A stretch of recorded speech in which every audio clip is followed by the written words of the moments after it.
who's our transportation specialist. He'll be speaking on data queues, followed by transportation specialist Stacy Rock, speaking on crash preventability, and our drug and alcohol clearinghouse program manager, Devin Eakes, discussing the drug and alcohol clearinghouse. Welcome, Scott. Thank you, thank you. Oh, clicker?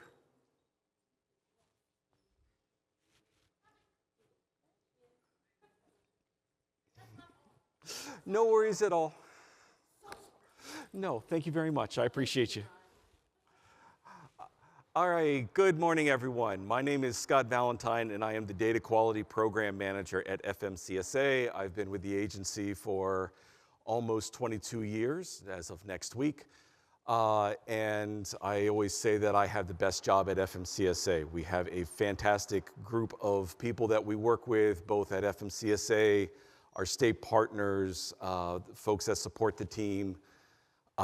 And data queues that I'm going to talk about is getting to work with all of you, because everybody is a part of our team in some way or another. We always like to talk about how accurate data leads towards safer roads. So within my program, we are responsible for all of the crash data that comes into FMCSA from our state partners, as well as 98% of truck inspections are conducted by our state partners, locals, other agencies. That information goes through data analysis. If you caught Brian's session right beforehand, we're talking about things such as SMS. We're looking at information. My program's looking at information, trying to find places where we can make things better. Carrier intervention, that's where CSA comes in, is the main draw of a lot. And then we have our public dissemination piece. Here we're talking about data that's available through FMCSA's portal, the safety measurement system. I'm going to try my best not to speak acronyms, or the pre-employment safety program, or pre-employment screening program, excuse me. Talking about SMS and PSP, we're using a lot of information. Safety measurement system, we're looking at 2 years worth of inspections and crashes. It's information that is publicly available on every interstate motor carrier out there, and also a fair amount of the intra-states carriers whose states require their companies to get a DOT number. If you are signed in through the FMCSA portal as a motor carrier, you can see additional information such as PII, or personally identifiable information. Basically, that means you can see driver name. You can see driver license numbers related to inspections and crashes. And then we have the pre-employment screening program. We're looking at 3 years worth of inspection data, and we're looking at 5 years worth of crash data. As you can see, that's a lot of information. Our inspections are being done by 12,000 inspectors across the country. Our crash data that's coming to us, about 200,000 crashes a year, is coming to us from whichever local agency is responsible for that police crash report. That's a lot of law enforcement. So with all of this information that's coming to us, it's not uncommon that information may not be correct. So this leads us to data queues, or what I call affectionately the public participation portion of our data quality program. Data queues is a federal website that you can come to say, I've got an issue with the information. We publish a lot of micro information, so it's very targeted in a way that a lot of other federal information sources are not. Our sister agencies, such as the National Highway Traffic Safety Administration or Federal Highway Administration, collects huge sums of data, and then they anonymize all the information so that information isn't quite as targeted as it is when it comes to, or that FMCSA uses. A big note that submitters need to provide proof or evidence that the information needs to be changed. This is a congressional requirement for where we got our start as far as data queues back in 2004. This comes from a congressional law back from 2002 known as the Information Quality Act. So what do we tend to see? On the crash side, last year we saw a little over 8,300 requests, half of which were the wrong carrier was identified. Now, going back to what I said earlier, half of our crash data is coming from local law enforcement agencies. These are people that are not, that have not received the type of training that most of our MCSAP inspectors have gone through. So when they see all these numbers on the side of your vehicles, they may not know which digit to put in for US DOT number. When they see a DOT number, when they see a leased to, when they see a rental vehicle, there's a lot of information in there. The intermodal equipment providers also have a DOT number that's going to be on the side of their equipment. It's pretty likely that that information is wrong. 86% of those last year had some type of corrective action made to those type of requests. Next, we get into not reportable. And I'm going to get into exactly what the DOT standards are for reportability, but it's something to take a look at. Not to take away from my colleague that's going to come up next, but we have not preventable, but these are cases that are not going to the crash preventability determination program. For whatever reason, when you've gone through, the website's determined that your request didn't meet the needs of the preventability program, it automatically gets kicked out. We're going to talk about that. And then we also have other incorrect information. A lot of times we get an incorrect VIN, license plate number, something along those lines. Somebody that's arguing that there were no injuries involved in this particular crash, or a vehicle, something wasn't towed away. On the inspection side, incorrect violation is the number one thing that is challenged, and from the last session has a pretty abysmal success rate. You need to have some type of proof that what you're saying is correct as far as why a violation did not occur. When you're most successful is cases, especially in hazardous materials or other specialized rules, where you're able to demonstrate that we didn't have enough hazardous materials in order to be placarded. Or, the example that was given in the last session, that you had an exemption and it wasn't being appropriately applied. Those are going to be a whole lot more successful than the driver's word versus the officer's word. We also have assigned a wrong carrier. This used to be a whole lot higher, but there's been a lot more fraud going on in relation to data queues. People submitting falsified records related to rental agreements and leases. And so this has really come way down from where it was about 4 or 5 years ago. Adjudicated citations, if you attended that last session, Brian did a fantastic job of describing what's going on there. These are cases where there's a violation written on an inspection report with a citation, a ticket that's being issued along with it. When that ticket goes through the adjudication process, whatever the results of that can be data queued, brought to us, and what we instruct the states to do is that they're going to put in one of 3 codes. They're going to say that they're going to take a look at what happened and say, was there a conviction of an original charge? Was there a conviction of a different charge, which now has an effect on your SMS points?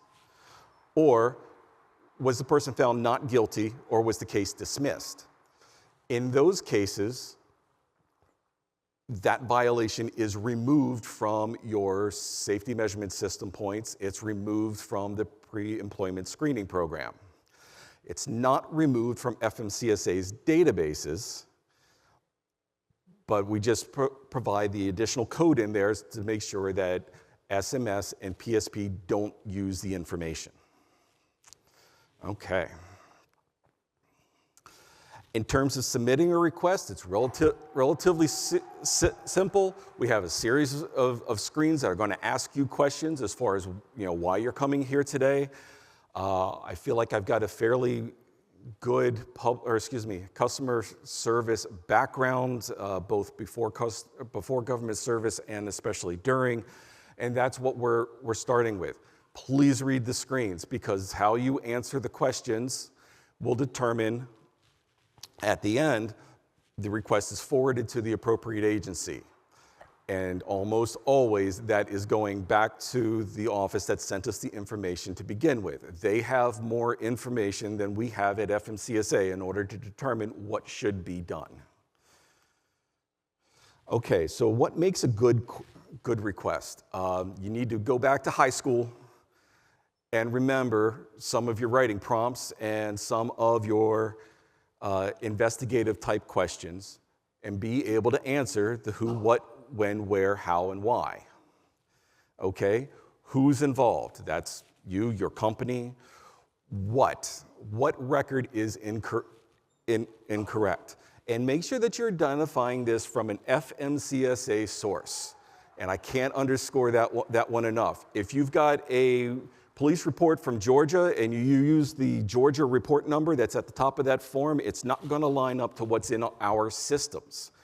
So go to PSP, go to SMS, find out what that report number that's listed there, and that's what you want to put into data queues.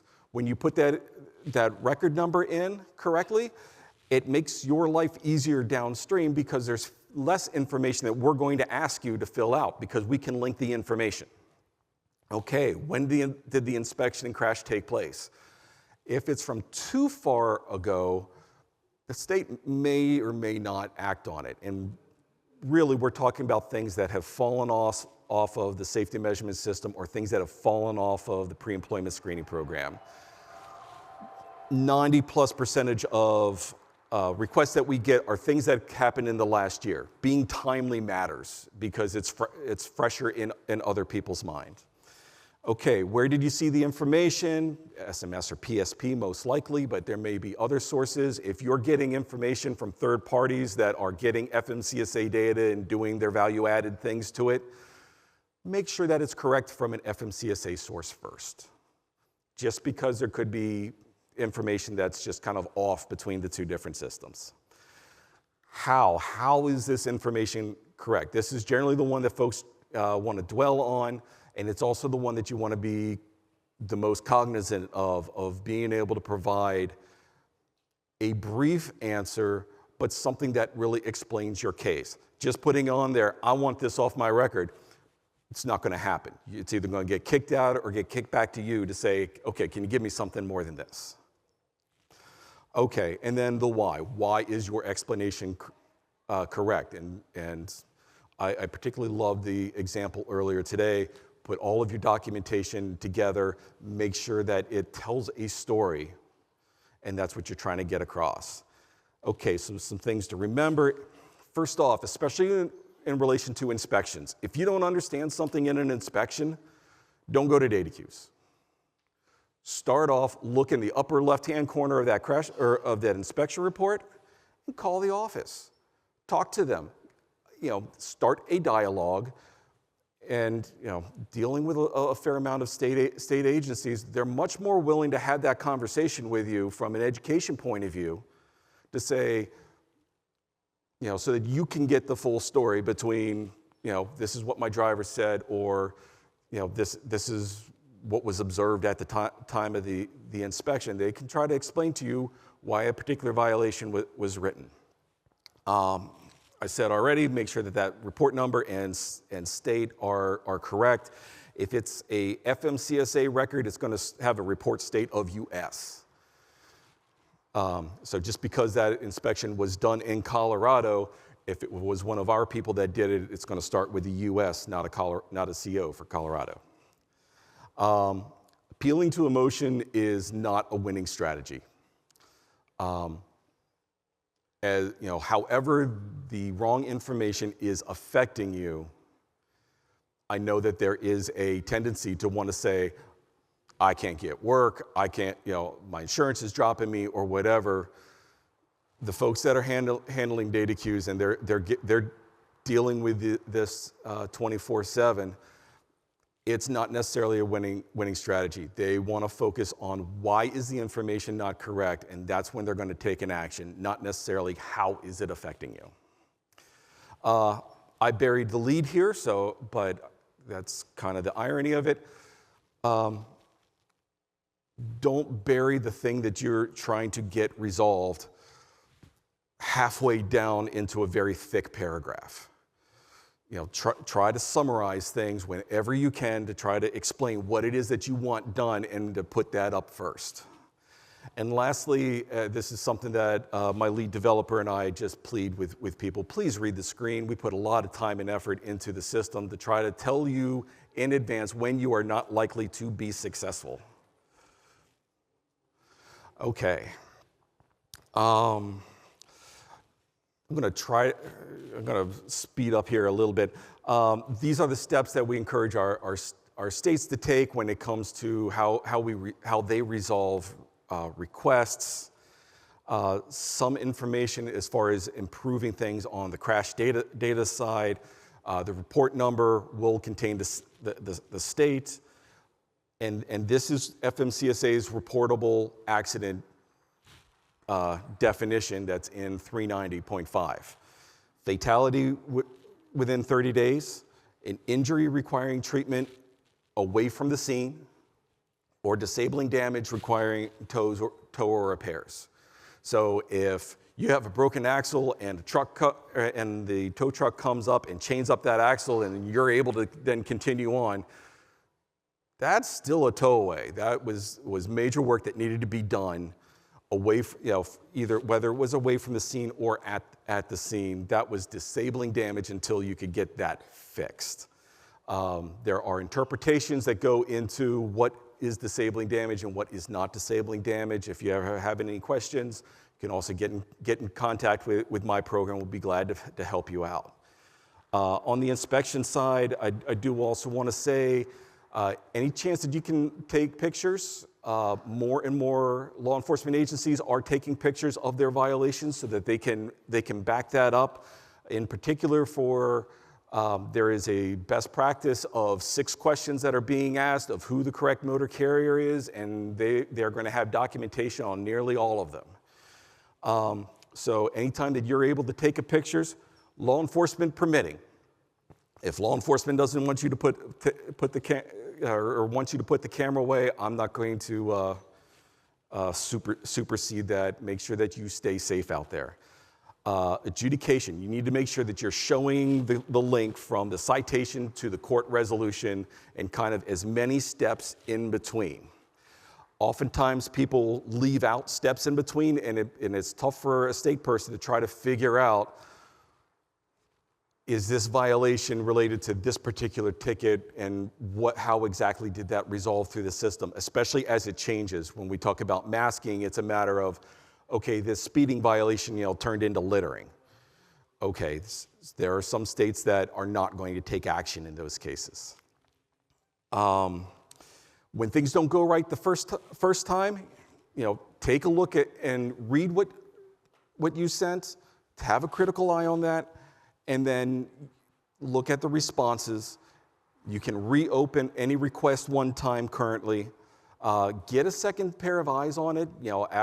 Ask a loved one, ask a coworker. Make sure that your request makes sense, and then you can, take a look to see if there's any additional information that you need to provide, based on the response that came back from the state or FMCSA. Not going to touch too much on data queues. Please catch me afterwards. We're looking to make major changes on how we work with our state partners and how they interact internally related to data queues. More on that to come this year, and I will turn it over to my colleague Stacy Ropp, and she'll be talking on the preventability program. Oops. And please come up if you need to talk to me about particular matters. Thank you very much. Great job. Yeah, that's just it. It's on the.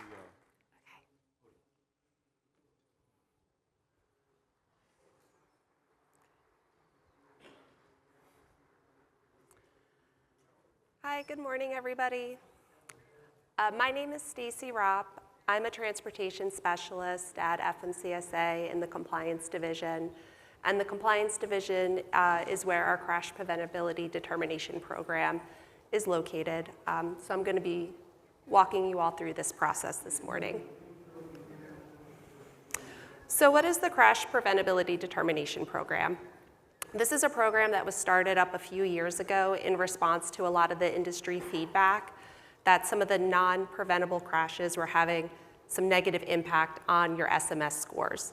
So this was created in response to that, so carriers can submit crashes they feel are not preventable, and it will be reviewed by the program. And if that final determination of not preventable is made, then it will not be calculated on your SMS score for your crash basic. And also it'll be indicated in a driver's PSP report. So how does the CPD program work, and how could you take advantage of this if you feel you have an eligible crash that was not preventable? So the first step is you do have to check the eligibility criteria. Make sure that your crash fits into one of those categories, and I'll get more into that shortly. Step 2, you're going to submit this request through the data queue system that Scott was just speaking of. This is the portal you will also use to participate in the CPDP program. Once you've submitted your request through there, it'll be received by FMCSA and the CPDP team, and they're going to take time to review each of these requests that come through. It is a multi-level process. There are several people involved in this program that all take time to look and really analyze this information. And then you're going to get a determination either of not preventable, preventable, or undecided as one of the results. And when the result is finalized, it will be posted onto the SMS.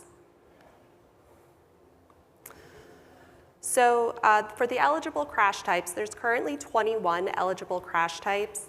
And this was recently expanded in December of 2024. So just due to time limitations, I'm not going to go through each of the 21, but just want to point out that when you see the ones highlighted in bold, like number 3, this is one of the new crash types that were added in December. And then here we have our remaining crash types. One that I do want to mention is crash type number 21. This is the one that's based on video evidence. So there's been a little confusion with how this crash type works. This is kind of for all other crashes that don't meet the other eligibility criteria of 1 through 20. So if your crash somehow fits into the criterias 1 through 20, and you're going through your CPDP process, select that as your reason for your eligibility for the crash. And even if you have a video that supports it, just include that video as additional evidence. Number 21 for the crashes with a video demonstration. You would select this if your crash doesn't fit into numbers 1 through 20, but you have video evidence that you feel is compelling to still prove that your crash was not preventable. Then you would go ahead and select number 21 as your eligibility type. So the submission requirements. There are some minimum requirements that you do have to submit when you're participating in this program. You always have to include your police accident report. You also have to verify that your crash does meet one of the 21 eligible criteria. The way the program is set up, it has to fit within this eligibility guide in order to be considered for the program. So that is important to make sure that it fits somewhere within that 21 criteria. Also make sure that your crash is not more than 5 years old. If it's older than 5 years, then it's not used anymore in any of our relevant data systems, so that's why we only go back for 5 years. And in the event there was a fatality involved in the crash, you do need to submit the post-accident drug and alcohol test for your driver. So how are you going to submit your request to have your data reviewed for CPDP? This is done through the DataQ website that Scott was just mentioning. So you would go on to DataQ's website, either log in through your normal account that you have, or register if you don't yet have a DataQ's account. From there, you could go on to select a new request type. And for that request type, you're going to be selecting crash, inspection, investigation, or audit to start with the CPDP request. Once you select that, you're going to find your crash that you're submitting and select that, and then choose crash could not be prevented, and this will filter you through as a CPDP request. And from there, you'll be prompted to upload your evidence and any other additional information that you need to complete your request. So best practices, we really recommend you provide as much evidence as you can to support your claim that your crash is not preventable. In addition to the police accident report, include any pictures that you have, if you have videos, if you have any court documents, just any kind of evidence additional, in addition to that police accident report that you feel supports your claim that this crash was not preventable. And when you're submitting your police accident report, make sure you take time to really review that. You want to ensure that it's as accurate and as detailed as possible. This is the primary document that the reviewers are looking at to see if your crash was not preventable. So make sure the officer that's writing this report was very thorough, that he captured all the relevant information. If you feel that it's kind of vague, or if a reviewer reviews it and they feel it's vague, you might have to go back to that officer to have them include additional detail. And also remember with the drug and alcohol testing results, in the event that it was a fatality, that does have to be included. And of course, make sure your crash meets that eligibility criteria.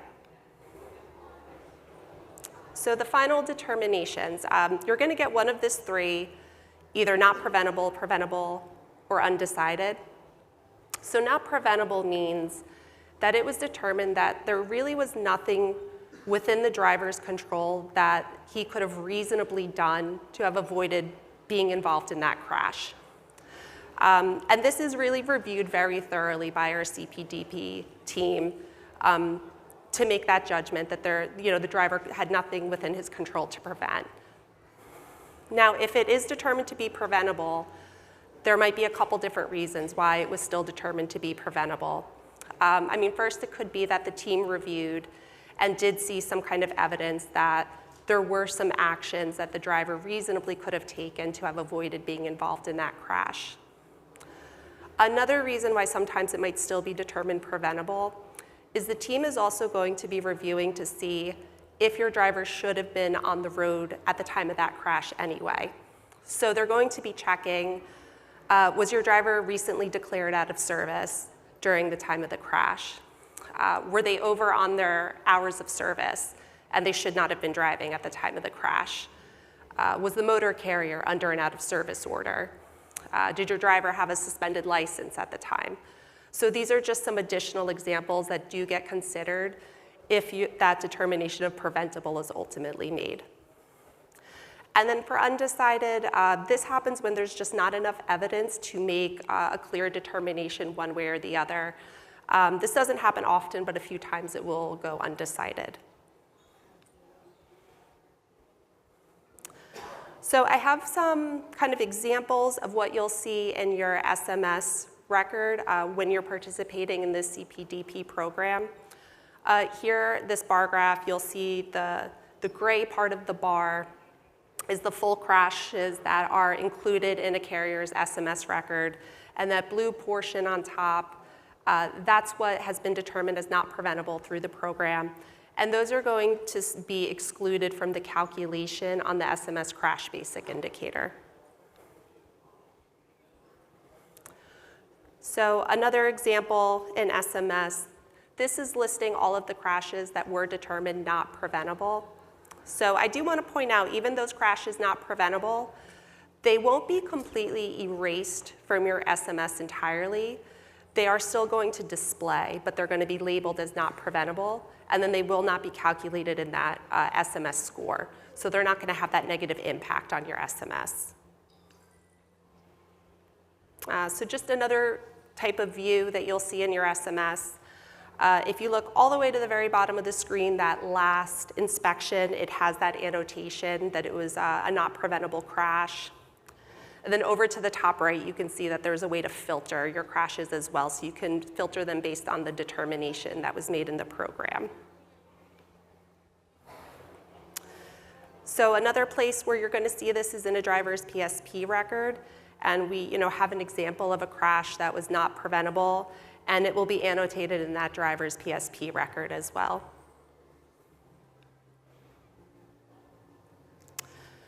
So I did go through, the program a little bit quickly, but I do want to let you all know we have a really good CPDP website, and it has a lot of additional information. One that's really good to check out is our eligibility guide, and this will go through all of the 21 eligibility criteria in great detail, so you can really take some time to read and review, and you'll see what is determined to fit in each of those crash criterias. Another good resource that we have is our submitter's guide, and this walks through the process of actually submitting your request in CPDP through the data queues and the different options and best practices and such for this. So this is another great resource that you can get off of our website. So the URL to the website is posted here. If you also just put into Google CPDP and FMCSA, it should pop up as the first one. And from there, it'll explain the entire program. You'll be able to download those resources.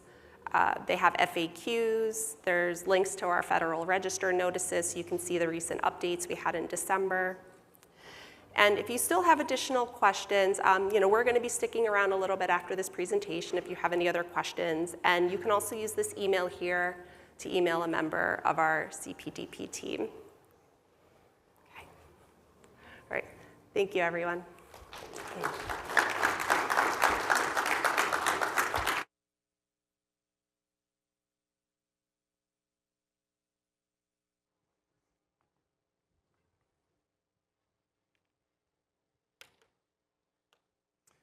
All right.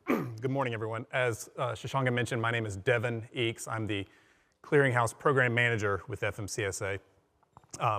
As Scott and Stacy have mentioned, we certainly want to be available for questions, though we have a good bit of information to cover in a relatively short period of time that we have remaining. I know we have a hard stop for this room and for what's coming after us, so if we don't have time during this session for Q&A, please meet us at the booth. We're not inside the expo hall, we're actually just outside in the lobby, so just go straight down the hallway, you'll see us there, and we'll be happy to catch you there if we don't have time to get to things in this session. So as is clearly evident from my title and the title of the presentation, we're going to talk about the clearinghouse today. And a few things we're going to cover, just what those prohibitions are. Now, some of the things I'm going to cover in the presentation today were not impacted at all by the clearinghouse, but they directly relate certainly to the clearinghouse. So one of those is the drug and alcohol prohibitions. Those haven't changed. Those have been in place for quite a while, certainly many years preceding the clearinghouse, since the inception of FMCSA's and even prior to our agency, to DOT's drug and alcohol testing program. We're going to do a little overview of the clearinghouse, kind of how we got here and some recent changes that have happened. Also going to do a very brief review of the data that we've incurred since the clearinghouse took effect. Going to touch on the return to duty process. That's a significant portion of the clearinghouse because that's for those drivers that engage in prohibited conduct. The only way to get their clearinghouse status back to not prohibited is to complete the return to duty process. And then we're going to talk about those changes that I referenced with the Clearinghouse 2 regulation that recently took effect. So those prohibitions for commercial drivers, and they vary a little bit by mode, but these prohibitions are pretty equivalent across all DOT modes, so rail engineers, commercial pilots, including commercial drivers that have to have a CDL. Alcohol and controlled substances, so we're going to break those out separately because alcohol prohibitions are different than controlled substances. So for alcohol, what those prohibitions are, when a CDL driver is on duty, cannot have a breath alcohol concentration above 0.04. That's a good bit lower than what the breath alcohol content is for like a DUI or a DWI in a non-commercial motor vehicle. But when on duty, cannot have a breath alcohol content of 0.04 or above. On-duty use, can't have any alcohol consumption while on duty.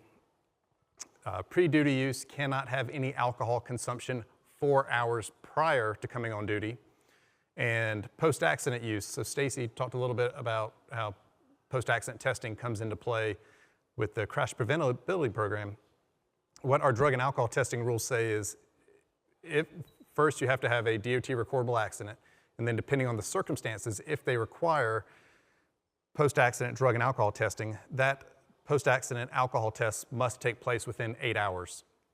So to prevent somebody from having the argument of, well, the reason I tested so high after that accident is I had to go take a little nip of something to settle myself.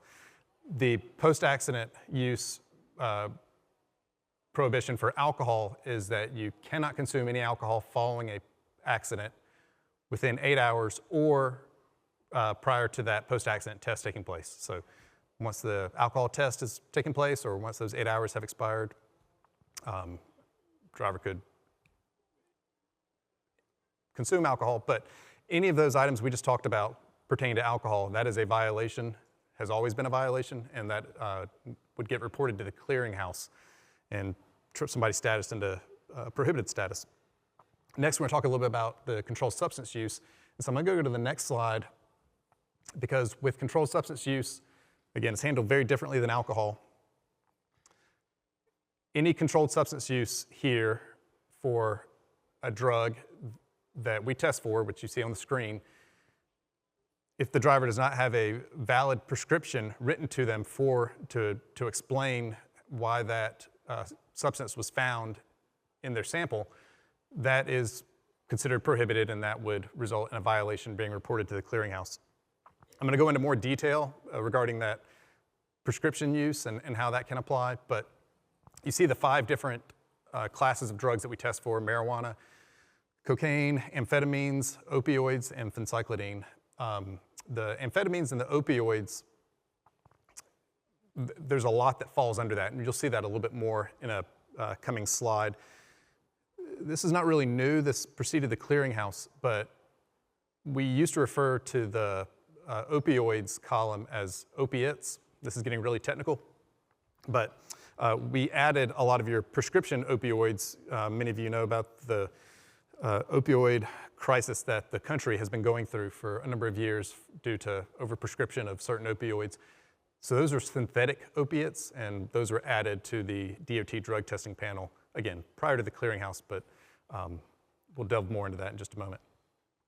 So a little overview of the clearinghouse, what occurred, how long it's been in the works, how long it's been in place.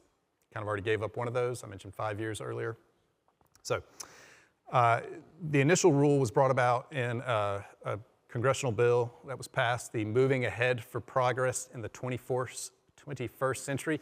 I know it well. I can't even get it out without stumbling over it. We just call it MAP 21. So MAP 21, all the way back in 2016, was the foundation for Congress saying, FMCSA, you have to create a clearinghouse. The clearinghouse was implemented January 6th of 2020. So again, we're just past our 5-year mark as far as having the clearinghouse in effect. The big change that has happened with the clearinghouse since that time is our second rule. It's not near as catchy as MAP 21, it's just Clearinghouse 2. But the Clearinghouse 2 rule, it did bring into it some other components, but the big component it brought into it is a requirement for all the state driver's licensing agencies. Where I'm from, we call it a Department of Motor Vehicle. Other states, it's the Department of Driver Registry. Whatever it is in your state, that's where you go to get your CDL. So the Clearinghouse 2 rule really impacted the SDLAs by requiring them to take action based on any drivers that are in a prohibited status in the clearinghouse. I'm going to go into more detail about that towards the end of the presentation, But that rule took effect and was finalized almost 2 years into the clearinghouse. You'll see at the end of 2021. But it wasn't implemented, so mandatory requirement didn't take place until just this past November. There were some states that were voluntarily complying prior to that time, but as of November 18th, all states are required to comply with the Clearinghouse 2 requirements. Really 2 requirements, mandatory downgrade and non-issuance. Again, we'll go into that in a little more detail in a moment. So, probably stating the obvious here, but just in case anybody is not aware, the purpose of the clearinghouse is to ensure that we have real-time information about FMCSA drug and alcohol violations, making that available to individuals in the industry that are required to have access to that information so that everyone involved, from the industry to law enforcement, now the driver's licensing agencies, can ensure that drivers who are prohibited are removed from operating in a safety-sensitive function until they get that prohibition lifted. So we already talked about the prohibitions that drivers have, but the specific violations, the way they're reported into the clearinghouse, and it might be kind of small for some of you to see, but that's these little X's on the bottom. Certainly a verified positive drug test. Verified means it comes from the medical review officer. We're going to, again, talk more about how those prescriptions play into that. An alcohol test of 0.04 or higher, we just refer to that as a positive alcohol test. Any refusal to test on a DOT required test. Now that's important. If a driver refuses a test that's not required by DOT or under FMCSA's regulations, that's not a refusal that needs to be reported into the clearinghouse, but a refusal on a DOT FMCSA required drug or alcohol test. And then finally, actual knowledge of a drug or alcohol violation. And actual knowledge are going to be things like admission to a supervisor that you've used controlled substances, or direct observation by a supervisor that a driver is actively engaged in using alcohol while in a safety-sensitive function, a citation for DUI in a CDL requiring vehicle. Those all fall into that actual knowledge category. So who's required to use the clearinghouse? Certainly drivers. Now we have to specify here, these are drivers that are required to possess a CDL for whatever their functions require them to do. So if you're a CDL holder, but you're not employed in a position where you're required to possess a CDL, at least in your current position, you're not subject to the clearinghouse. If you go and get behind the wheel of a vehicle that does require a CDL, well then you've tripped over into where you are. Employers, similarly, employers of CDL drivers who are required to possess a CDL in their function, they're also subject to the clearinghouse. Your consortia or third-party administrators, before the clearinghouse, that primarily applied to people that managed random testing programs. It's not restricted just to them. That's where the consortia part of that explanation comes in.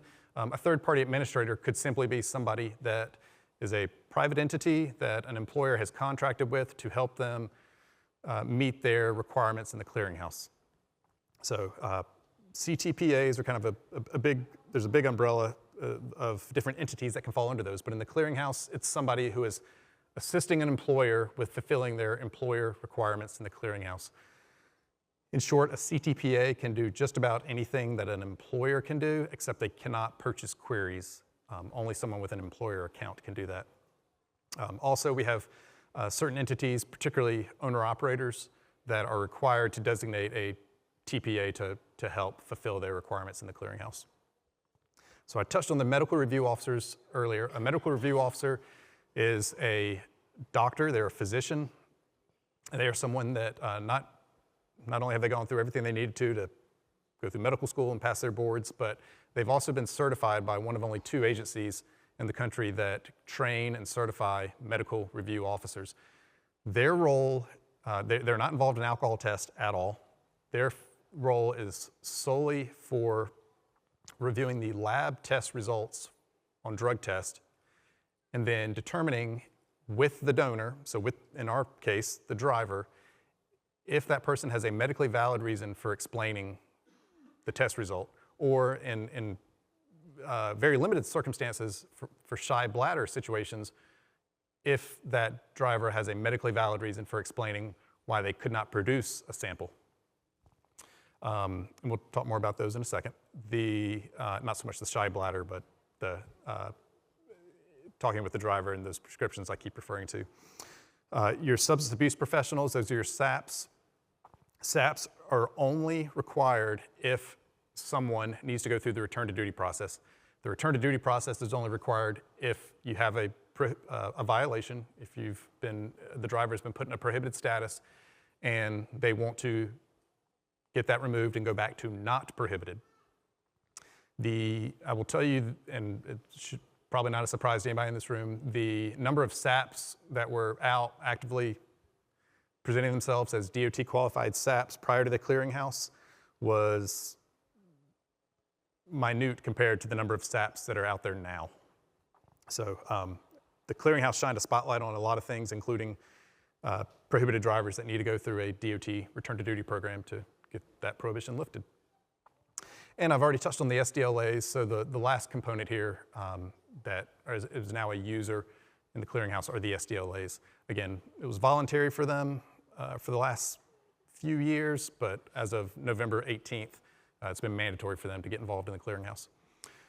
So I mentioned I'm going to briefly go over 5 years of data, because now we have 5 years of data. We're just over 5 years of data. Y'all are certainly welcome to take pictures of these slides. I know that Matt's is going to have recordings of the presentations. I will tell you that everything I'm going to touch on when it comes to the data is publicly available information that's on the clearinghouse. Some of this is going to be small print for some of you, so if you want a better view of it, go to the clearinghouse, go to the Learning Center. Just make sure you scroll down, and once you start to scroll down, not only will you see our report from December of 2024, which is what I'm showing here. That's the latest monthly stats that we have publicly available. But you can go back and look at the prior monthly iterations of our data as well. Big thing I want to point out here, so these are the user registrations by type, is that with the employer registrations there, after 5 years of the clearinghouse, so January of this year, 500,000. Even if you factor in the 242,000, sorry, owner-operator registrations, that number of employer, including owner-operator registrations, is still likely very low compared to the number of operating employers out there that are subject to the clearinghouse. Another thing to be aware of when we're talking about the clearinghouse, all employers that employ CDL drivers that I mentioned before are subject to the clearinghouse. What a lot of people don't realize is that that includes a large contingent of employers, when we're talking about clearinghouse definitions, a large contingent of those employers that are exempt from most other portions of the federal motor carrier safety regulations. Specifically, any governmental sub-entity that doesn't have an exemption for not needing a CDL, and there's a few that do. Active duty military, certain individuals that are involved in emergency response, but your school districts, your public school districts, excuse me, your public works for your city or county or even state, they're all fully subject to the clearinghouse. They have to have a CDL to operate the large vehicles that they do. So they fall in to those clearinghouse employer pool of covered individuals as well, even though they're not required to have a DOT number, they're likely not required to log or do a lot of the other safety requirements and the regulations. They are subject to the CDL and the drug and alcohol testing requirements. And then you can see the other users. I've really focused on the employers. Not surprisingly, we had a huge influx of registrants in the first year of the clearinghouse, but you can see as we've gone through the last 3 or 4 years those number of registrants that have new registrants coming into the clearinghouse has been sustained at a pretty high level. So certainly we always have new people entering the industry, but just again, the takeaway, if I wasn't already clear, likely still a not insignificant number of employers and drivers out there that are subject but maybe haven't registered yet.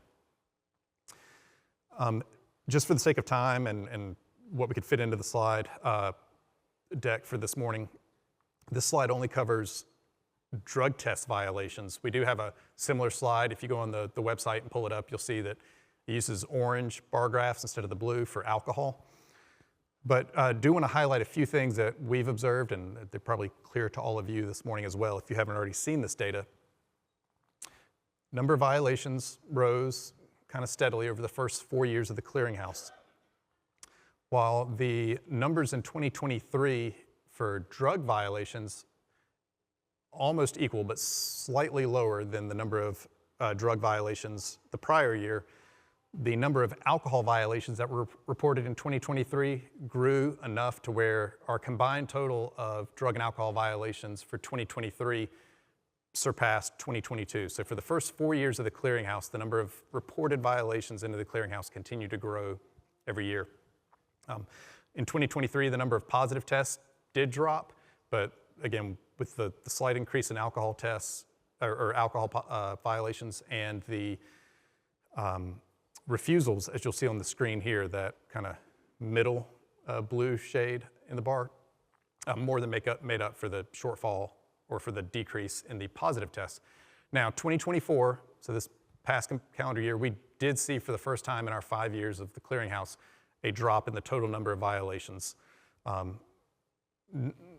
a huge drop, but also not something to not be aware of. So continue to talk about the data. This slide is very busy, I recognize that. I do want to touch a little bit more though on the medical review officer's role in reviewing the lab positive test results. And the reason I really want to specify a lab test result is very different than a MRO verified test result. So what that medical review officer does when they get the lab result, if it's positive, all that means is the lab tested the sample and they found the substance in there that they were, one of these substances that they were looking for. One other thing to mention, on my prior slide, it's still referred to as a 5-panel test. It's 5 substances that we're looking for, but within that, there's several different analytes that we look for. That just means it's the trace chemical of what it comes back to, and that's where we've really expanded. Prior to the clearinghouse, all of DOT did those opioids. So when you're looking on the substance here, you're gonna, obviously there's way more than 5. Marijuana is just the one, cocaine, methamphetamine, amphetamine, and then the 2 on the bottom, those all fall under that methamphetamine substance, and then the opioids, you'll recognize a lot of those names there. So that's why there's so many more chemical substances, analytes listed here than there were on the 5-panel we looked at earlier. But going back to the MRO, so the MRO gets the test result, and then they're gonna make several attempts to contact the donor. Hopefully they get through to them. If they don't, the donor can call back later, but at that point, they will likely have already reported the violation to the clearinghouse. Again, the MRO's role is to see, can the donor, again, in our case, can the driver provide a valid medical explanation for that test result? So that's where the prescription comes in. For all the substances you see listed behind me, there's only 3 listed here that a donor is not going to have, a driver is not going to have a chance to provide a valid excuse for, and that's the very top one and the bottom 2. Reason being, marijuana and MDMA or MDA, ecstasy, Molly, that's the street names for it. Those are Schedule I drugs determined by the DEA, and so federally there is determined to be no scientifically valid method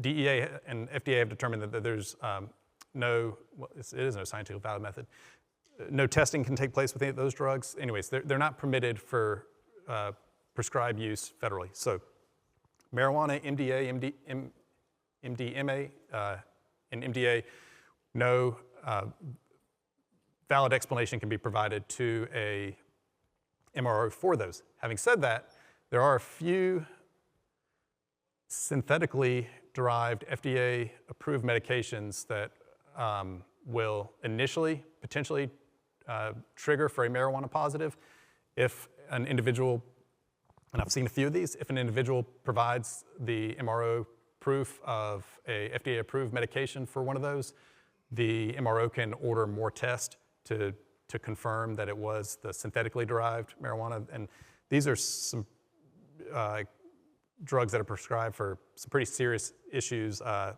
advanced cancer, epilepsy. But I've seen a few of those where we have the MRO has removed the violation from the clearinghouse because the driver was able to provide use for it. The other elephant in the room to talk about on this slide, yes, marijuana far and above has more positive test results reported for it than the other drugs. Having said that, take marijuana out of the equation, still more than 40% of the positive test results that we get are for one of those other drugs listed on the screen. Next slide, again, we've got this for each month. This is just showing you the totals we had for the first 5 years of the clearinghouse. Big takeaway on this slide are gonna be those top 3 rows. So firstly, almost 280,000 individual drivers had a drug or alcohol test violation reported to them within the first 5 years of the clearinghouse. That number's gone up. We're 3 more months into it already than what the data's showing. Also, that's just one violation. There are, unfortunately, numerous drivers that have multiple violations reported. As of January 1st, of those almost 280,000 drivers, 180,000 of them still in a prohibited status. Some of those may have completed the return to duty process, gotten another violation and thrown back in there, but that's over 60% of the drivers with at least one violation were still prohibited as of January 1. And then, I know the text gets a little smaller, but the third row there, that says return to duty process not started. So again, out of the 280,000 some odd drivers, almost 140,000, almost half of those drivers in the 5 years of collecting clearinghouse data had not even started the return to duty process. Question that everybody has, including us, where do they go? You can probably make your assumptions just as I can. There's probably a number of answers to that, but that is concerning. All right, gonna briefly touch on the return to duty process. Again, this process has not changed. It was in place well before the clearinghouse.